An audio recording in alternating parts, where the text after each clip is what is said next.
Bonjour, peuple du Créateur. Aujourd'hui, nous allons essayer de révéler le nom du Fils du Créateur, le nom de son Fils. Vous savez, la Bible dit, quand le fondement est renversé, le juste, que fera-t-il? Il est temps que nous puissions révéler, il est temps que nous puissions nous lever et dire la vérité. Je tire la sonnette à l'alarme aux ministres de Dieu, comme on dit, aux ministres, aux apôtres, aux prophètes, aux pasteurs, aux diacres des églises. Je tire la sonnette à l'alarme. Revenons dans la vérité, cherchons la connaissance, cherchons la vérité. Nous allons comprendre qui nous invoquons, qui nous prêchons, qui nous enseignons. Est-ce réellement le nom du Fils du Créateur est Jésus ou un autre nom? Or, pour connaître le nom du Fils du Créateur, il faut connaître le Père, le nom du Père. Pour connaître le nom du Fils, il faut connaître le nom du Père. Parce qu'il est toujours de coutume que même nous, nous portons le nom de nos pères. Nous portons le nom de nos pères. Et il est écrit dans le livre des Hébreux, au chapitre 1er, le verset 4, que le Fils a hérité d'un nom plus excellent que tous les noms. Le Fils a hérité du nom de son Père. Si le Fils a hérité du nom de son Père, on parle là de héritage. De héritage. Donc ça veut dire que le Fils a hérité le nom de son Père. Et donc si nous ne connaissons pas le nom du Père, automatiquement nous n'allons pas connaître le nom du Fils. Voilà pourquoi le nom du Père nous a été caché. Voilà pourquoi le nom du Père nous a été caché. Parce que le salut aussi vient du Fils, du nom du Fils. Quiconque invoquera le nom du Fils sera sauvé. Le salut vient du nom du Fils. Mais puisque tu ne connais pas le nom du Père, comment tu vas connaître le nom du Fils? Mais nous avons révélé le nom du Père qui est Yahweh. Alors, le nom du Fils aussi sera révélé. Je vais vous montrer un petit document. Voilà. Ici, c'est le tétragramme. Le nom du Père en haut. Donc, nous avons Yod, He, Vav, He. Nous avons le tétragramme qui est Yahweh. Donc, les Hébreux lisent de la droite vers la gauche. Donc, là, c'est bien écrit Yahweh. Yahweh. Et vous allez remarquer, Yahweh, ici en bas, c'est le nom de son Fils. Et le nom de son Fils comporte 3 premières lettres du tétragramme. Parce que ici, le tétragramme, la lettre finale, ici, c'est le H. Or, le H ne se prononce pas. Le He. Le He ne se prononce pas. C'est le H. Donc, Yahweh, ce sont les 3 lettres. Y, A, U. Donc, ici, nous avons aussi Y, A, U. Yod, He, Vav. Les 3 premières lettres du nom du Fils du Créateur. Et nous avons la lettre Shin et la lettre Aï. Nous avons la lettre Shin et la lettre Aï. La lettre Shin, c'est comme en français S-H. She. C'est la lettre Shin. Parce qu'en hébreu, la lettre S n'existe pas. S. La lettre S n'existe pas. C'est la lettre Shin qui existe. Et donc, ici, le Fils, les 3 premières lettres du nom du Fils, c'est le tétragramme, c'est le nom du Père. Yahweh, ça c'est la lettre Shin, She, et ça c'est la lettre Aï, A. Donc, Yahusha. nous avons ici Yahusha, le nom du Fils, et non Jésus. Yahusha, le nom du Fils, et non Jésus. Sha, les deux dernières lettres ici, Sha veut dire sauveur, veut dire salut,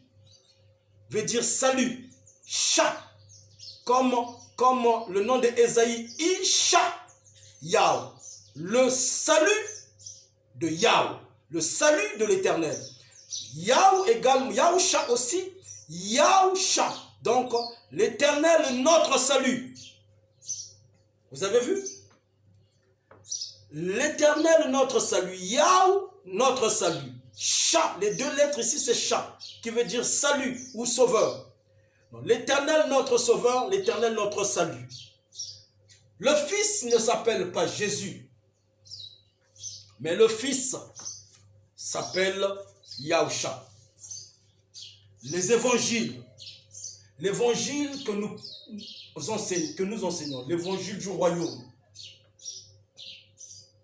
a pour fondement le nom. L'évangile du royaume a pour fondement le nom. Tant que tu ne connais pas le nom, tu es bâti sur le sable. Quand le vent viendra, tu seras emporté. Voilà pourquoi vous allez voir dans les églises aujourd'hui, ils prêchent Jésus, ils invoquent Jésus, ils font tout Jésus, alors que ce nom a été inventé par les Romains. Ce nom est diabolique. Je répète, ce nom de Jésus est diabolique, inventé par des Romains. Ce nom est inventé par Rome. Je vais vous le dire. En l'an 313, va apparaître un empereur romain appelé au nom de Constantin. Constantin, en l'an 13, apparaît. À partir de l'an 318, il réfléchit comment unifier la religion avec Rome. Et en l'an 325, Constantin va convoquer les évêques, les églises, les responsables des églises. Constantin va convoquer, et cela s'appelle le concile de Nicée. Donc, au concile de Nicée, en l'an 325, Constantin va faire asseoir les évêques catholiques, va faire asseoir les responsables des églises pour débattre sur la question du Fils, sur la question du Saint-Esprit et sur la question du Père. À partir de là, Constantin va décider que le Fils s'appelle Jésus. Ensemble, en unanimité avec les évêques catholiques, ils vont décider à donner le nom de Jésus. Ils vont donc interpréter les actes des apôtres. Ils vont donc interpréter les actes des apôtres. Ils vont donc interpréter les évangiles en mettant le nom de Jésus, en tirant le nom que les apôtres prêchaient. Constantin et les évêques catholiques en l'an 325. Donc, tout ce que les apôtres ont prêché comme nom, qui est Yahusha, eux, ils ont retiré ce nom, ils ont remplacé par le nom de leur Dieu, Jésus. Jésus. Et en l'an 381, Constantin va mourir, l'empereur Théodore va prendre les règnes. Quand Théodore arrive, Théodore, là, vient unifier le Père, le Fils et le Saint-Esprit. Ils vont établir ce qu'on appelle la Trinité. La Trinité. Et donc, Rome va instituer la Trinité, connaître un seul Dieu le Père, Dieu le Fils et Dieu le Saint-Esprit. C'est Rome, par l'empereur Théodore en 381. C'est à partir de là qu'ils vont instituer aussi Marie, Mère de Dieu.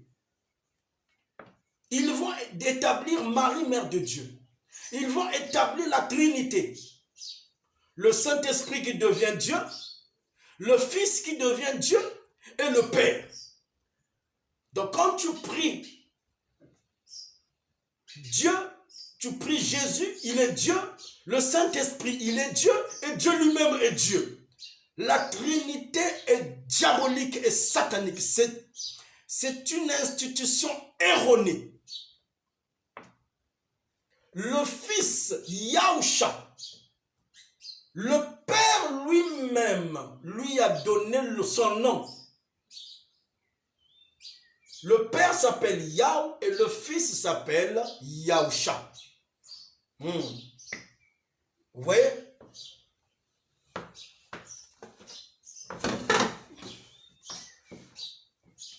Le Fils Yahusha,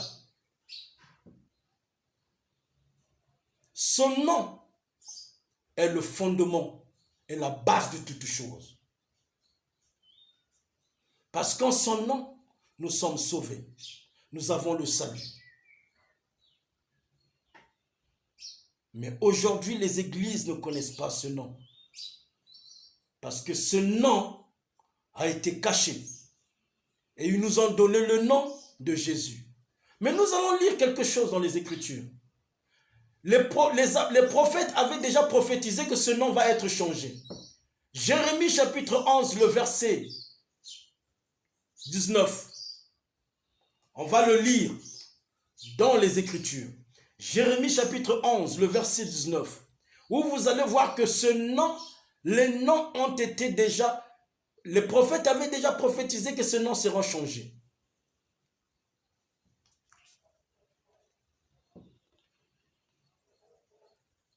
J'étais comme un agneau familier qu'on amène à la boucherie. Ici qui parle, c'est Yahusha. J'étais comme un agneau, c'est lui l'agneau de Dieu, qu'on amène à la boucherie, donc au bois, pour être sacrifié. J'ignorais les mauvais projets qu'ils avaient préparés contre moi. Pendant qu'on l'amenait au sacrifice, au bois, il dit que j'ignorais les mauvais projets qu'ils préparaient contre moi. Et il commence à citer ces projets. C'est quoi ces projets? Détruisons l'arbre avec son fruit. Donc, détruisons l'arbre avec son fruit. L'arbre, c'est le Père. Le fruit, c'est le Fils. C'est le Père qui donne le fruit. C'est le Père qui donne l'enfant. Détruisons l'arbre avec son fruit. Donc, détruisons le Père et le Fils. Retranchons-le de la terre des vivants. Donc, tuons le Fils. Même le nom du Père effaçons sur la terre des vivants. Retranchons-le de la terre des vivants.